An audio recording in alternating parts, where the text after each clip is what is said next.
So last time we left off with Deku basically just like at an early age saying fuck society, I'm about to do some shit. Eventually I wanted to say after a few years have passed, give or take, so he's around 13, 14, so it's almost aligning up with the canon timeline. He was doing what he was doing and shit, right? So basically what I mean by this is like timeline wise. But during this time, he's made some very interesting things, and he's slowly gathering a unique army. He's actually doing a lot better than Shigaraki was able to do with canon, due to the simple fact of Deku understands what it's like, and he also has a lot of free time, and he's also very intelligent. So imagine if any of y'all are up to date with the manga, I don't really need to tell you much. So, but for the few that aren't, what I can say though is imagine a Deku that is mentally fucked. He's not really crazy per se. He's just determined, and all that determination and energy to be towards a hero is gone. He's like, all right, bro, this is what y'all want to do, bet. So with all this excess free time and very resourceful and very tactful, he's gonna get shit done.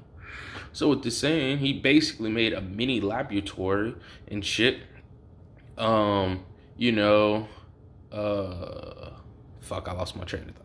He basically made a mini laboratory. He had to kill a nigga and blow him up one time for the 2 time. He's like, yeah, all right, anybody else? All right, cool. We don't do this right here. We a family.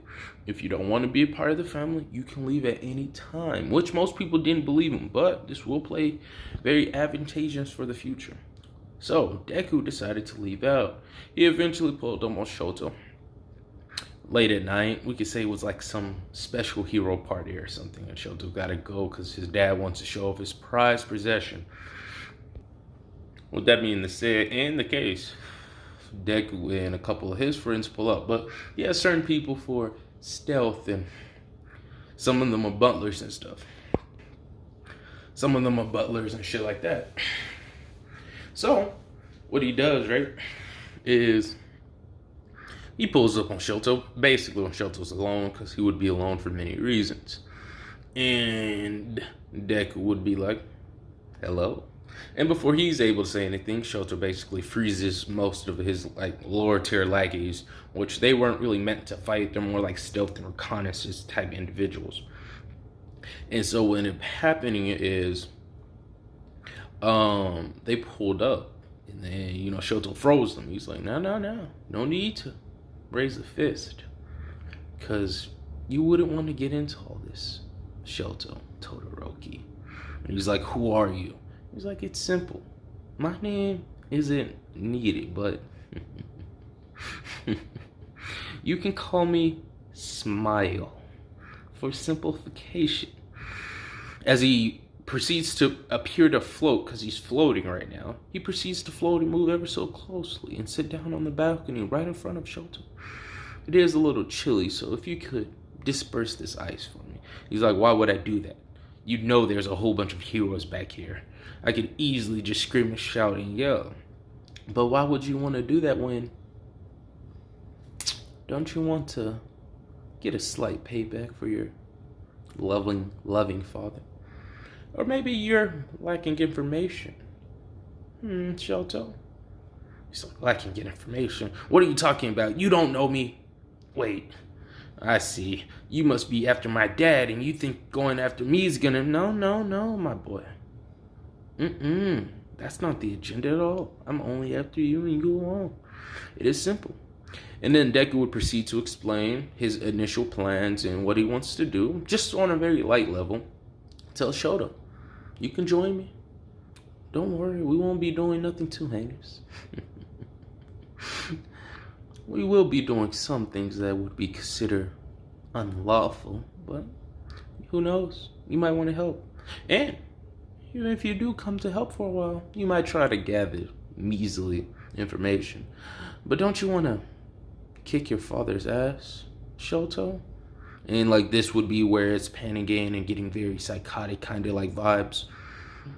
And plus, you're looking at your abilities wrong. Simply put, if you want to grow stronger, I can help you. Man, scatter. Everyone scatters out, And then before Deku basically falls off the balcony, he looks at Shoto. Shoto, you can reach me at this address. If you bring anyone else besides yourself, they will die. And now that I give you a warning, if you do, the blood will be on Thy's hands. Goodbye. He's like, wait, have you made your mind up already? What happens if I join you? Because my original goal was to, yes, your original goal is to be a pro hero. To outclass your father with only your mother's side of your power. I know this already, Shoto. But there's other ways of outclassing your father. Hell, you could even use me while I use you. I teach you how to fully use that quirk. And you might want to still become a hero. Think about it, Shoto. And I'm gonna probably cap a little bit or like retract some statements. I'm gonna say this happens a little bit before UA happens. So Deku probably might be like 12 or 13, not 14. And so he's like, think about it, Shoto. Think about it. As he basically just falls off the balcony.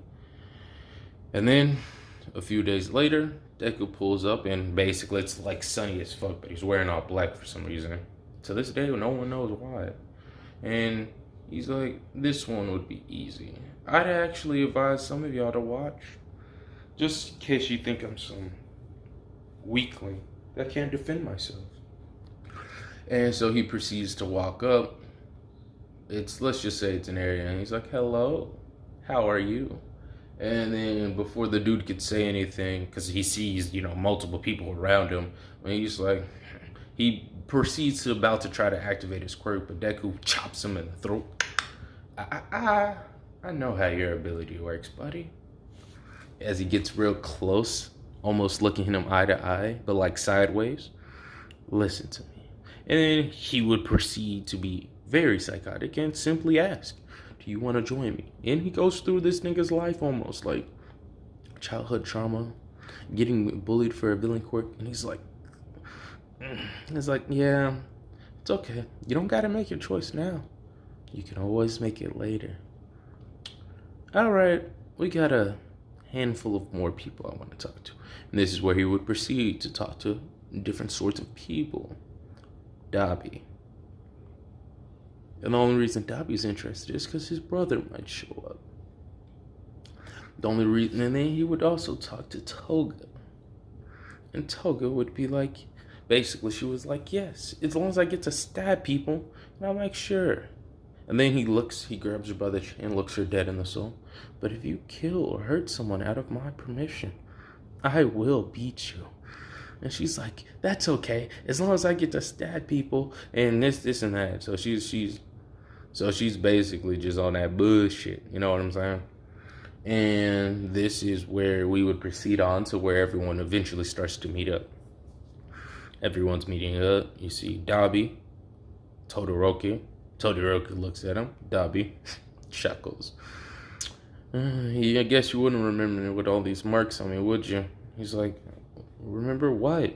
He's like, yeah, I'm not gonna worry about that one right now. And then Toga pulls up, Shinzo pulls up, and then Deku's just looking. Deku's actually not there just yet, but everyone's in this area, or they're about to meet up. It would be like everyone's meeting up, and you've seen everyone from their different POVs and shit. Meanwhile, Deku is fighting with Stain, but he also had this recorded. He wants his people to know that he is a very capable individual. So Stain proceeds to be like, why? What is your game? What is your game plan? Simple. I want to crush everything that upset me. It sounds like you're a child throwing a tantrum. Possibly. But it's more elegant this way. Minimum bloodshed, minimum carnage, but maximum effect. I don't really care to hurt too many people, but I have to make a point. You do not fuck with Deku Uzumaki. Not Uzumaki, but Deku, whatever, Izuku Midoriya or some shit like that. But he would blur that out. He would blur that out for, the people listening. And he was like, oh, okay, interesting. Well, how about this? If you're able to beat me in a hand-to-hand combat fight, I'll join you willingly. And he says, very well then. As he takes off his robe, He's like, my fighting style is not fully refined yet, as he takes his stance, but it should be enough to take out the likes of you. Your power level is only such and such. And Stain's off-putted by this, and let me guess, judging from your stance, your weapon kit, you probably also have a blood quirk. Stain's like, oh, I get it. You got a quirk. I don't have a quirk in the slightest. This is raw dog intelligence. Observation, if you may. Trust me, I tried to make sure that wasn't my quirk. Oh, I wish I had a quirk. As he starts to emit a certain light, a certain energy, and then that's where it pans off. And that's where we end this What If at. Hope y'all niggas like it. Catch y'all niggas later. I will see y'all on the next one. What will happen? What will be the interactions between the potential recruitees? Will they leave? Are they just trying to get information? What will Shoto do? What will Shinzo do? Will Dabi tell them what really happened for those that have seen the manga? Find out on the next episode. And what is this like Deku's emitting? What is going on here?